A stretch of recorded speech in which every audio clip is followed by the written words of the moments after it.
எல்லோரும் காலையில் வேலைக்குச் செல்லும் போது பெரும்பாலான மக்கள் மெட்ரோவில் ஏறுவதற்கு வரிசையில் நின்று தங்கள் முறையை எதிர்பார்க்கின்றனர்.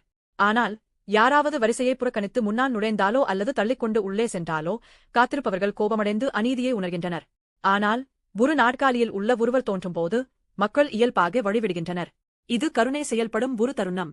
நீதியும் கருணையும் நம் வாழ்வில் எப்போதும் ஒன்றாகச் செல்ல வேண்டிய மதிப்புமிக்க மதிப்புகளாகும்.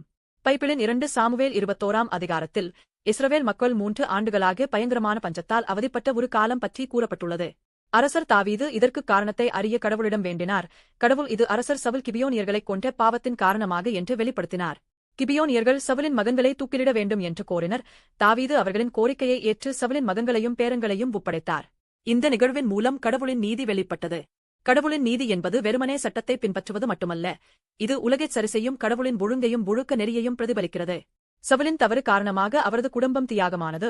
ஆனால் இந்த நிகழ்வு கடவுளின் நீதியான தீர்ப்பின் ஒரு பகுதியாக இருந்தது. ஆயினும் கடவுளின் நீதி கருணையுடன் இணைக்கப்பட்டுள்ளது. பைபிள் முழுவதும் கடவுள் பாவத்தை தீர்ப்பவர், ஆனால் அதே நேரத்தில் நம்மை நேசித்து இயேசுவை அனுப்பினார் என்று பார்க்கிறோம். இயேசுவின் சிலுவை கடவுளின் நீதியும் கருணையும் முழுமையாக சந்திக்கும் இடமாகும்.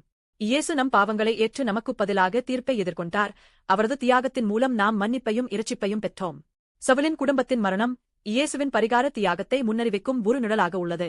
நாம் அனைவரும் வாழ்க்கையில் நீதியை விரும்புகிறோம். யாராவது அநீதியாக நடத்தப்படும்போது நமக்கு அசௌகரியமாக இருக்கிறது. ஆனால் நீதி மட்டுமே உலகை இனிமையாக்காது.